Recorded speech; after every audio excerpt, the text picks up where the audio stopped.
Bienvenue dans ce nouvel épisode de podcast. Quelques rappels avant de passer au sujet du jour sur le nouveau statut d'entrepreneur individuel.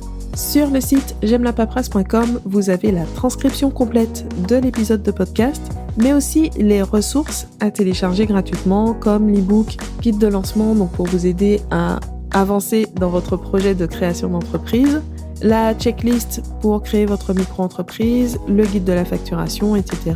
Vous allez voir, c'est en téléchargement gratuit. Et aussi la formation pour créer, gérer sa micro-entreprise, qui insiste surtout sur l'aspect administratif et les autres formations que je vous laisse découvrir, comme la formation dédiée à la TVA. Donc tout ça, c'est sur le site j'aimelapaperasse.com. On ferme la parenthèse et on passe tout de suite à l'épisode du jour. Bonne écoute!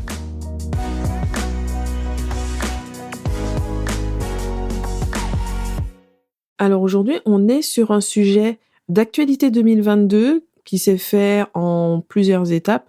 J'en ai parlé sur Instagram, dans la newsletter, j'en ai parlé un peu partout et je me suis rendu compte que je n'en avais pas parlé sur le podcast et sur le blog. Donc, on rattrape ça en abordant donc les changements qu'il y a eu sur le statut d'entrepreneur individuel et avec la particularité de la mention EI. Donc, on abordera un peu plus loin. Donc avant d'entrer dans l'aspect vraiment des changements, on va commencer par un rappel important, donc savoir de quoi on parle exactement quand on parle d'une micro-entreprise, parce qu'on croit souvent que c'est une forme juridique, mais pas du tout. La micro-entreprise n'est pas une forme juridique, n'est pas un statut, même si on utilise parfois cette expression par abus de langage. En réalité, c'est une entreprise individuelle qui cumule le régime du micro-social, c'est-à-dire un régime social simplifié pour payer ses cotisations de manière forfaitaire, et le micro-fiscal, c'est-à-dire un régime fiscal simplifié pour payer l'impôt sur le revenu de manière forfaitaire, là aussi, donc sans prendre en compte les charges réelles de l'entreprise.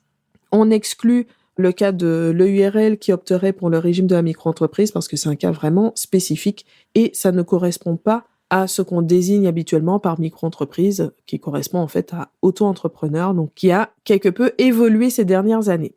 Donc, pourquoi cette précision est importante? C'est parce que ça signifie qu'un micro-entrepreneur doit obligatoirement respecter toutes les obligations qui concernent les entrepreneurs individuels. Ce n'est pas une option, ce n'est pas quelque chose d'à part. Un micro-entrepreneur fait partie de la catégorie des entrepreneurs individuels et il bénéficie des mêmes droits et aussi des mêmes obligations. Les seules exceptions, ce sont les règles qui visent explicitement la micro-entreprise, comme les obligations comptables allégées. Donc c'est vraiment propre à cette particularité de calcul des cotisations sociales et des impôts basée sur le chiffre d'affaires. Mais pour le reste, c'est bien une entreprise individuelle. Passons maintenant au contexte pour comprendre ce qui change. Donc, depuis la loi 2002-172 du 14 février 2022 en faveur de l'activité professionnelle indépendante, oui, je l'ai sous les yeux, ce n'est pas le genre de choses que je retiens. Donc, les entrepreneurs individuels ont maintenant un patrimoine personnel séparé de leur patrimoine professionnel. Et ça, c'est une grande différence avec le principe de patrimoine unique qui était appliqué jusqu'à maintenant. Donc ça veut dire que maintenant, les dettes personnelles ne peuvent plus être payées en saisissant des biens professionnels et inversement, avec bien sûr quelques limites, parce que cette nouvelle protection ne doit pas non plus être une porte ouverte à la fraude. Et donc ça, c'est une mesure qui est entrée en vigueur le 15 mai 2022 et qui ne s'applique qu'aux dettes qui sont nées à partir de cette date. Donc tout ce qui s'est passé avant, toutes les dettes qui existaient déjà, continue à avoir le même type de responsabilité, c'est-à-dire qu'une dette professionnelle peut entraîner des saisies sur les biens personnels. Et avec cette loi, donc la loi du 14 février 2022 et son application plus tard avec les décrets, ça marque aussi la fin de l'EIRL, puisqu'il s'agissait donc de l'entreprise individuelle à responsabilité limitée, et c'était un moyen justement de créer un patrimoine professionnel séparé du patrimoine personnel. Donc ça n'a plus lieu d'être avec ces changements, mais par contre, les EIRL qui existaient déjà avant la loi de février 2022 continuent d'exister avec leurs particularités. Alors en pratique, qu'est-ce que ça change au quotidien? Il n'y a pas de démarche à réaliser pour cette séparation patrimoine professionnel, patrimoine personnel, ça c'est automatique. Mais tout de même, cette mesure s'accompagne d'une obligation qui a été annoncée juste quelques jours avant son entrée en vigueur. Ça a été un peu le décret surprise de fin avril. Donc décret numéro 2022-725 du 28 avril 2022 si vous voulez aller lire ce joli texte. Et donc, on a une nouvelle mention obligatoire sur les documents de l'entreprise. Donc maintenant, tous les entrepreneurs individuels, y compris donc les micro-entrepreneurs, doivent indiquer leur statut sur tous leurs documents. Ça veut dire que leur nom doit être immédiatement suivi ou précédé de EI en abrégé ou entrepreneur individuel en toutes lettres. Cette mention doit donc apparaître sur tous les documents et correspondances de l'entreprise. Donc les devis, les factures, les contrats, les tracts publicitaires, les mentions légales, les CGV, etc. Et aussi dans l'intitulé du compte bancaire qui est dédié à l'activité professionnelle.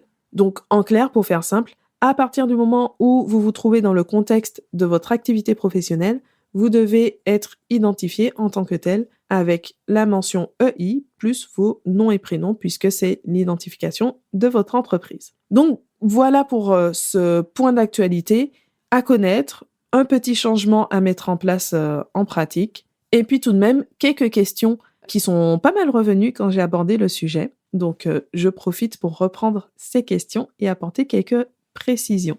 Donc, première question, est-ce qu'on est obligé d'avoir un compte professionnel du fait de la mention EI? La loi n'a pas changé au niveau du compte. Donc, d'un point de vue légal, un entrepreneur n'a pas d'obligation de détenir un compte professionnel. Par contre, le compte dédié va être obligatoire quand on a réalisé 10 000 € de chiffre d'affaires pendant 2 années consécutives. Il reste recommandé dès le départ. Donc, compte dédié, ça veut juste dire avoir un compte séparé qui va regrouper tout ce qui concerne l'activité professionnelle. Et en pratique, la plupart des banques refusent l'utilisation d'un compte classique, d'un compte standard, pour une activité professionnelle. Donc ça, c'est précisé dans les conventions de compte. Et donc, souvent, les banques obligent à opter pour un compte professionnel.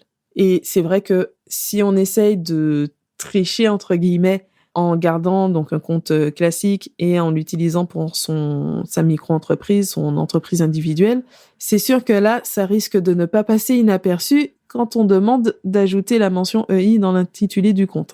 Forcément, si on met EI, c'est qu'on l'utilise pour son activité professionnelle, donc les banques tiquent dessus.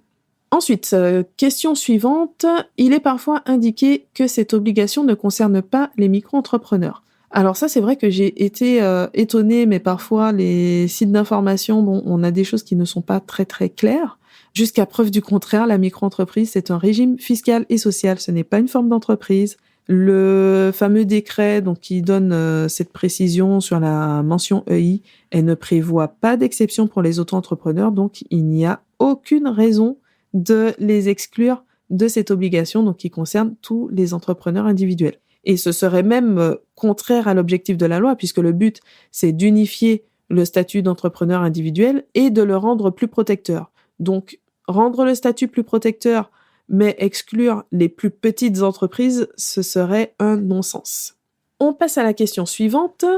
On n'a pas besoin de cette mention quand on a un nom commercial ou un nom professionnel. Vrai ou faux? C'est faux. Le nom commercial ou nom professionnel, donc pour les activités libérales, est facultatif et ne devient jamais la dénomination d'une entreprise individuelle. Une entreprise individuelle est en fait une personne physique. Elle n'a pas d'existence distincte de la personne qui l'a créée. On parle de personne morale pour les sociétés parce que une société, elle a vraiment une existence propre. Ce n'est pas le cas de l'entreprise individuelle. Et une des conséquences de ce statut, c'est que le nom de l'entreprise individuelle, c'est toujours le nom de l'entrepreneur. Donc, ce que prévoit le décret, c'est que la dénomination de l'entreprise individuelle, ce n'est plus simplement nom plus prénom, mais ça devient EI ou entrepreneur individuel plus le nom plus le prénom. Donc, la mention EI placée avant ou après. Et quand on décide d'adopter un nom commercial sur les documents comme les factures, les contrats, les devis, etc., on va quand même obligatoirement indiquer la dénomination réelle de l'entreprise, donc son nom. Donc ça, c'était le cas avant la loi du 14 février 2022 et ça n'a pas changé. Donc voilà, en conclusion, cette mention EI, c'est finalement une petite obligation pour un changement, quand même un changement profond en matière de protection du patrimoine de l'entrepreneur individuel. Et donc, si ce n'est pas déjà fait, c'est le moment de vous mettre à jour, de mettre à jour vos modèles de documents, vos logiciels, vos mentions légales, etc. Sans oublier l'intitulé du compte bancaire dédié à votre entreprise, donc en contactant simplement votre banquier pour vous mettre en conformité et sécuriser votre entreprise. Avant d'aller dans la description de l'épisode ou directement sur j'aimelapaperasse.com pour retrouver toutes les ressources, c'est le moment de mettre une note. Si vous écoutez sur Apple Podcast ou sur Spotify, vous pouvez mettre 5 étoiles ou un like pour montrer que vous avez apprécié cet épisode, que vous appréciez le podcast. Ça aide le podcast à se faire connaître et puis ça fait toujours plaisir. Merci d'avoir écouté cet épisode jusqu'à la fin. On se retrouve très bientôt pour un nouvel épisode.